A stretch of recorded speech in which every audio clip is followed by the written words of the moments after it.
सचिन जी, बहुत शुक्रिया आपका समय देने के लिए और नतीजों पर हमसे बातचीत करने के लिए। पहले तो बहुत बधाई, आपने ठीक-ठाक नंबर पेश किए हैं। लोन बुक की बात करें तो हाईएस्ट एवर लेवल के आसपास के ये आंकड़े हैं। बट अगर हम गोल्ड लोन पोर्टफोलियो की बात करें तो थोड़ा-सा ना क्वार्टर स्लो रहा है।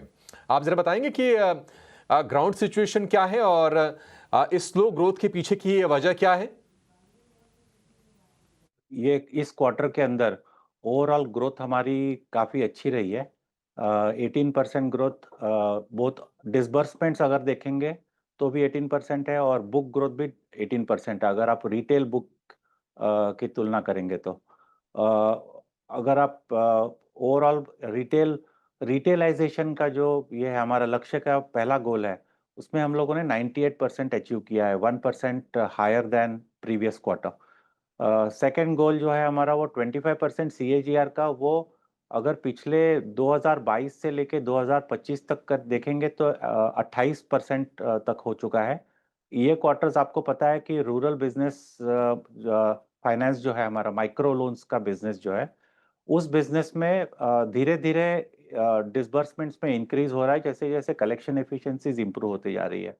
तो इस क्वार्टर में रूरल बिजनेस अगर आप ईयर ऑन ईयर बेसिस में देखेंगे तो 3% की गिरावट है, लेकिन अगर क्वार्टर ऑन क्वार्टर देखेंगे तो काफ़ी अच्छा इंक्रीज किया है हमने। करीब 1800 करोड़ पर मंथ का अभी इस बार रन रेट रहा है।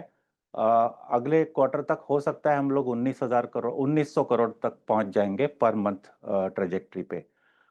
इसके अलावा अगर आप एसेट क्वालिटी देखेंगे तो ओवरऑल रिटेल एसेट क्वालिटी करीब 2.93% जीएस3 है हमारा और एनएस3 0.83% है। ये भी जो टारगेटेड हमारा 3% और 1% वाला जो गोल है, रिटेल लेवल पे हम लोग ऑलरेडी अचीव कर चुके हैं।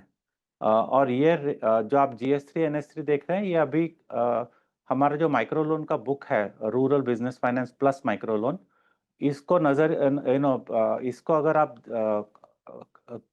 कंसीडर करते हैं, क्योंकि ये पर्टिकुलर सेक्टर काफ़ी तकलीफ़ों से गुजरा है। फिर भी ये पर्टिकुलर सेक्टर में हमने काफ़ी अच्छा रिजल्ट दिया है। पिछले 3 से 4 क्वार्टर्स में अगर आप कंपेयर करेंगे एट अ इंडस्ट्री लेवल, काफ़ी बढ़िया प्रदर्शन किया है हमने इतने डिफिकल्ट टाइम्स में।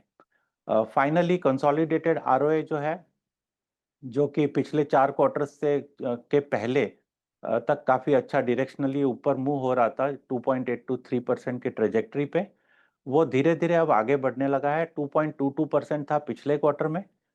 इस क्वार्टर में हमने 2.37% का ये दिया है। तो ओवरऑल परफॉर्मेंस अगर देखेंगे, डिफिकल्ट टाइम्स में हमें लगता है कि हमने काफ़ी अच्छा प्रदर्शन किया है।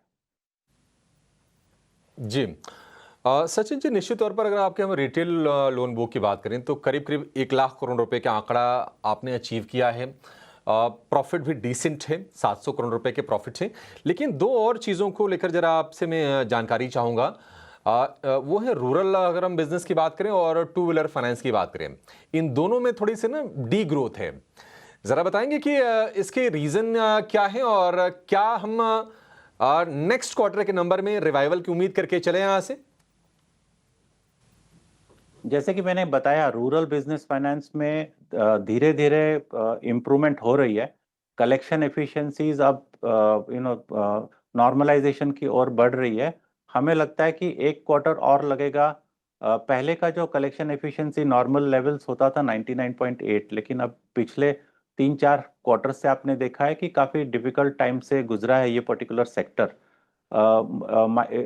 एमफिन की जो ये है लास्ट गार्डरेल अभी जो 1 अप्रैल से इम्प्लीमेंट की गई है, वो 3 फाइनेंसियर्स के ऊपर है। हम लोगों ने ये गार्डरेल जो है 2020 अप्रैल 2020 से हम लोग लागू कर चुके हैं। हमने उस पर ढील नहीं दी थी जब रिजर्व बैंक ने फ्री अप किया था ये पर्टिकुलर चीज। तो हमारे ओवरऑल लोन्स देखेंगे तो फर्स्ट लेवल पे अगर एक्सक्लूसिव कस्टमर्स हमारे जो हैं वो करीब 48% है ओवरऑल बुक में, और 30% है हम us plus one more financier, which means totally 2 financiers. तो अगर आप ओवरऑल देखेंगे और अस प्लस टू अगर देखेंगे तो वो करीब करीब 17% है। तो ओवरऑल अगर देखेंगे तो 95% हमारी बुक जो है वो एमफिन गार्ड रेल्स को ऑलरेडी मीट करती है। जो बाकी के 5% लोग हैं, उन्होंने हमारे से तीसरा लोन लिया और फिर बाहर जाके चौथा लोन लिया था, लेकिन वो परसेंटेज धीरे धीरे कम होते जा रहा है। तो रूरल बिजनेस लोन्स का अगर ये कलेक्शन एफिशिएंसी इंप्रूव होगा, तो हमें लगता है कि अगले क्वार्टर से हम लोग डायरेक्शनली और इंक्रीज कर पाएंगे डिसबर्समेंट्स, और आपको बुक ग्रोथ भी दिखेगी। रही बात टू व्हीलर्स की, टू व्हीलर्स में हम लोगों ने कुछ स्ट्रैटेजिक चेंजेस किए हैं। प्राइम की ओर बढ़ रहे हैं हम लोग, तो मैक्सिमम डिसबर्समेंट्स हम लोग प्राइम कस्टमर्स को कर रहे हैं। तो उस वजह से थोड़ी सी गिरावट देखी गई। Generally the two wheeler sector का भी अगर देखेंगे तो थोड़ा स्लो डाउन चल रहा है। लेकिन अगला क्वार्टर और उससे अगला क्वार्टर, क्वार्टर 2 एंड क्वार्टर 3, अगले क्वार्टर में गणेश चतुर्थी का है, और उसके अगले क्वार्टर में दिवाली, दशहरा, ये सब आएगा। तो हमें लगता है कि हम साइक्लॉप्स पे मूव करने के बाद पूरा के पूरा पोर्टफोलियो, जो नया पोर्टफोलियो क्रिएट हो रहा है, वो थ्रू साइक्लॉप्स जाएगा। तो हमें काफ़ी अच्छी एक्सपेक्टेशंस है इस पर्टिकुलर सेक्टर में ग्रोथ दिखाने का। हमारा जो प्लान है, हमें लगता है अगले 2-3 क्वार्टर में हम पूरा कर पाएंगे। ठीक है। तो प्रोजेक्ट साइक्लॉप्स जो है आपने जो इम्प्लीमेंट किया लास्ट क्वार्टर में, आपने उसके बारे में अपडेट दे दिया।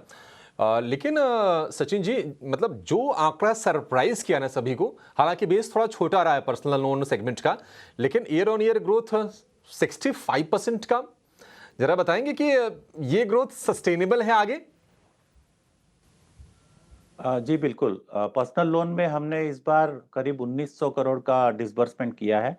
वो कॉम्बिनेशन है बिग टेक पार्टनरशिप्स के थ्रू और डायरेक्ट। जो हमारा पर्सनल लोन हमने क्रॉस सेल प्रोडक्ट करके शुरू किया था, तो अभी अगर देखेंगे तो 2/3 बिजनेस क्रॉस सेल और डायरेक्ट कस्टमर्स जो लेते हैं हम लोग थ्रू डीएसए रूट, वो वाले कस्टमर्स हैं। लेकिन 1/3 ऑफ द बिजनेस आजकल हमारा फाइनेंशियल पार्टनरशिप्स के थ्रू होता है। ये financial partnership big tech partnerships है हमारी, जो कि क्रेड, फोन पे, अमेजॉन, इन लोगों से टाई अप कर चुके हैं हम लोग। और ये पर्टिकुलर फाइनेंशियल पार्टनरशिप्स आगे जाके आप देखेंगे कि सिग्निफिकेंट ग्रोथ इसमें से आने वाला है। करीब 650 करोड़ की डिसबर्समेंट हम लोगों ने अमेजॉन क्रेड और फोन पे के थ्रू कस्टमर सोर्स किए हैं, उनके थ्रू हमें डिसबर्समेंट करने की अपॉर्चुनिटी मिली है। तो ये पर्टिकुलर सेक्टर हमें लगता है जनरली अगर आप केयरफुल रहते हैं और 50,000 के नीचे की टिकट साइज को अवॉइड करते हैं, तो ये जो कस्टमर बेस है जो अमेजॉन, फोन पे और क्रेड के थ्रू मिलता है, वो कस्टमर बेस काफ़ी अच्छा सेलेक्टिव कस्टमर बेस होता है। और हमें लगता है कि एसेट क्वालिटी के अंदर भी काफ़ी अच्छे रिजल्ट्स दिखाएगा ये आगे चल के। ठीक है सचिन जी, बहुत शुक्रिया आज समय देने के लिए और नतीजों पर, आउटलुक पर विस्तार से बातचीत करने के लिए।